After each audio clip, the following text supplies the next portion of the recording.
Female characters in comics have often been depicted as damsels in distress, love interests, or objects of desire, with little agency or depth beyond their ties to their male counterparts. Since the golden age of DC Comics, we have come a long way when it comes to how powerful women are written and treated. But for some, there's honestly still a ways to go. Welcome back, Nerd Squad. It's me, Amanda. Today we're counting down the top 10 strongest women of DC who honestly deserve better. Which female characters do you think deserve more? Number 10. Batwoman. I love Batwoman, but I feel like so many times she honestly gets shafted, especially in regard to her connection to the Bat family. Granted, Kate Kane does often like to be independent from her cousin, Bruce Wayne, but she's still a member of the family, and I don't think she really gets featured enough in the comics. While she has been featured elsewhere in the DC universe, she hasn't had her own self-titled series since 2018, and even then, that series only lasted for a year, from 2017 to 2018, having just shy of 20 issues. You might think, wow, well, that's still a good accomplishment in modern day comics, and you're right. However, when you look at,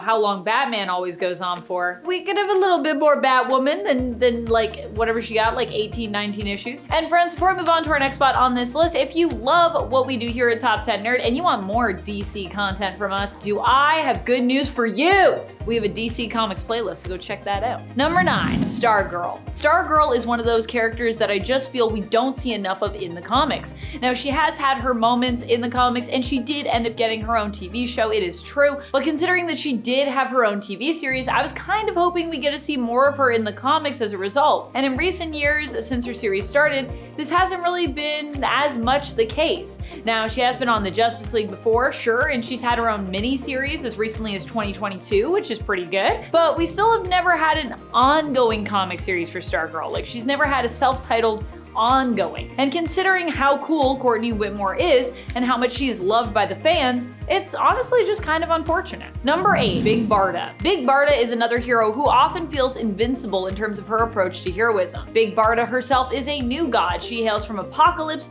where she was once one of Darkseid's fearsome female furies. Despite the fact that Big Barda has recently resurfaced joining up with the Birds of Prey, which honestly I think is a great fit for her, she hasn't been regularly featured prior to this for some time. And I feel like she is a character who deserves more hype in the comics. Heck, even in the movies, where is our Big Barda solo film, huh? I feel like actually James Gunn would probably do a really good job of putting that together, the Big Barda solo film. Oh, I would watch that. I would be in that. I don't know if I'm jacked enough to be Big Barda, but I'd get jacked to be Big Barda. She's so cool. Number 7, Naomi. Naomi is probably one of the most powerful of the newer heroes that we've seen. But do most people even know who she is? Probably not. Amber, do you know who she is, Naomi?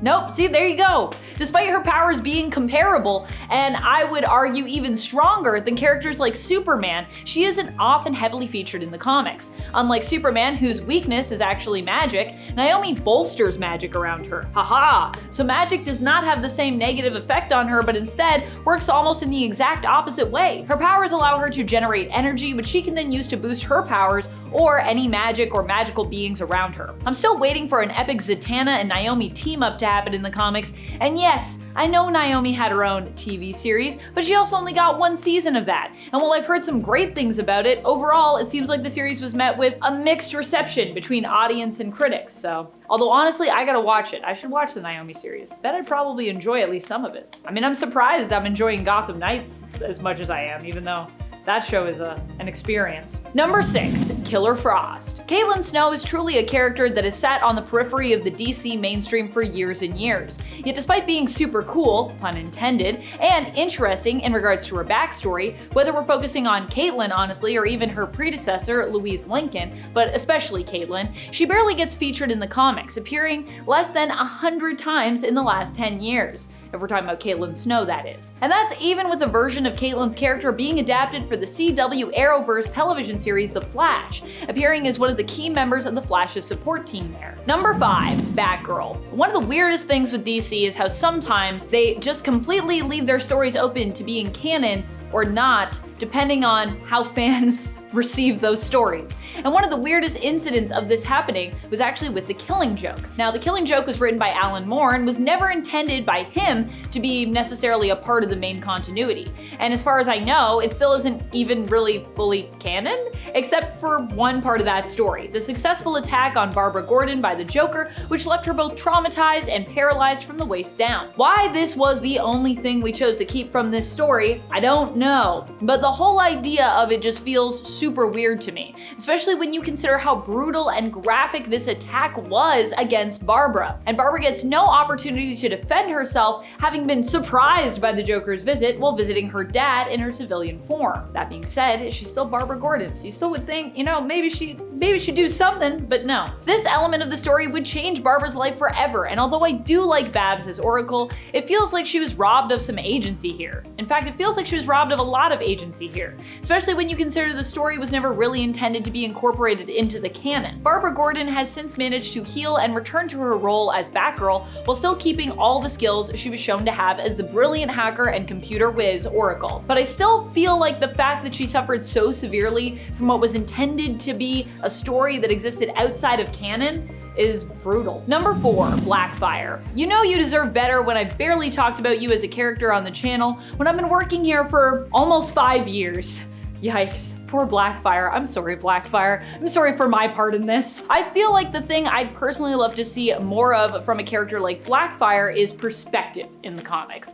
Blackfire is the evil sister of Starfire. And I mean, she is really evil. And while she might be one of the best of the worst around, I would say she does ultimately lack some depth. Sure, she is really, really bad, but I've always found her to be more surface level in terms of her motivation behind why she does what she does. In the New Earth continuity, it's the lack of respect and love from her people and her jealousy for her young sister, Coriander, Starfire, who got all that love instead, that basically drives her to do such terrible things. In the Prime Earth continuity, this is less focused on, but still plays a role. And even in the New Earth continuity, I'd like to see more of this in terms of the nuances of Commander's character. I understand her being jealous, I get that, but how else does this affect the way the Blackfire sees not just like her sister, but like the whole world? How else does she justify such terrible actions? Is there any way to get across to her and potentially reach her on an emotional level? I want to feel for Commander, and I often feel she's robbed of any kind of sympathetic perspective, even with everything she went through as a child. I mean, like, I do feel bad for her in terms of like what happened to her, but I just feel like we never really get to connect with her, you know? And I think I'd like to do that more. Is that weird? People are gonna be like, why do you want to connect with this super evil character?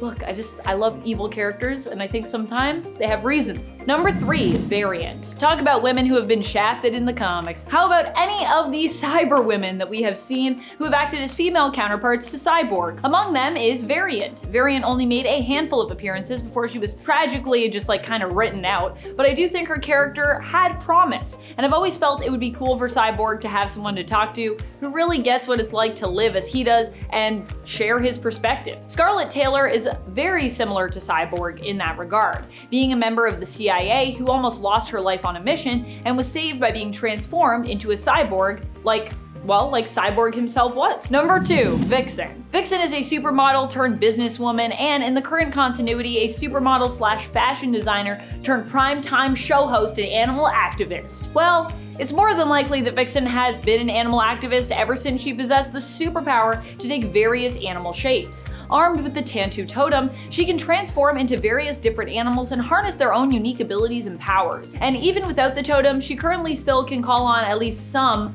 of its power, giving herself like animal characteristics basically. Still, despite having this insane amount of power at her fingertips and the fact that she has a pretty cool backstory is stunning and is a badass, we don't see Vixen featured that often in the comics. When we talk about Halle Berry and DC, that Catwoman movie, look, that wasn't great, but I feel like Vixen would have been an amazing character to see Barry in the role of. Number 1, Circe. While Hecate and Hera are both goddesses, at one point Circe is even more powerful than the both of them, after she takes within herself all of Hecate's power, which allows her to tap into the source of magic. Even without being able to tap into the source of magic, Circe is known for being being a fearsome and powerful witch who can easily defeat many of those who would stand against her. And yet despite this, we haven't really seen Circe focused on as a villain in what honestly feels to me like forever. I know it hasn't been that long, but it feels like forever. In Justice League Dark by James Tynion IV, we even get a great look into Circe's tragic backstory that shows us why Circe is as power-hungry and ruthless as she is. She didn't necessarily have the easiest life, guys. It comes from a place of self-preservation because she was so cruelly mistreated by the world,